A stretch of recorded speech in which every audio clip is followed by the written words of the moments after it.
Montreal Canadiens fans don't play around when it comes to hockey. They are considered some of the most passionate fans in all of sports. And when the team is in playoffs, the fandom goes next level.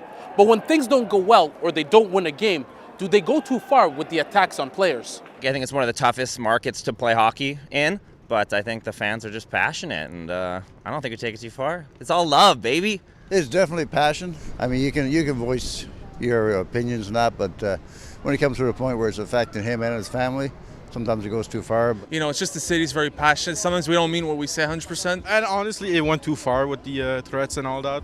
After the Habs 3-2 overtime loss in Game 2 to Tampa Bay, some fans started attacking Kirby Dach on social media for a couple mistakes he made that led to the winning goal.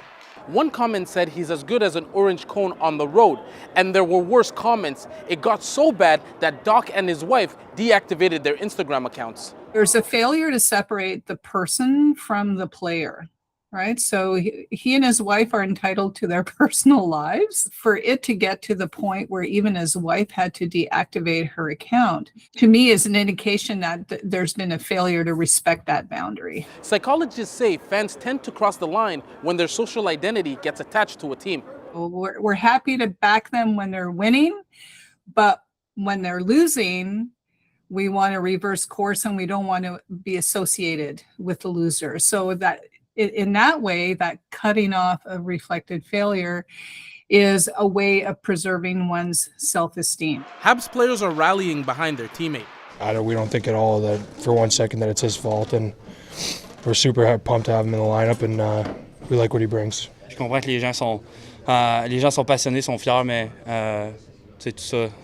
On fait de notre mieux, puis tout le monde fait des erreurs, donc c'est juste plate de voir ça, mais on tourne la page. T'sais. Professional athletes know when they make a mistake or have a bad game that they'll be criticized by media and fans. Head coach Martin St. Louis was asked if he has spoken to his players about navigating social media. I mean, I wish they wouldn't have it, especially in this market. We need all hands on deck, fans included. We're not perfect, you know. Guy's going to make a mistake, but I can tell you that we have good intentions out there, and, you know, I would say let's stick together.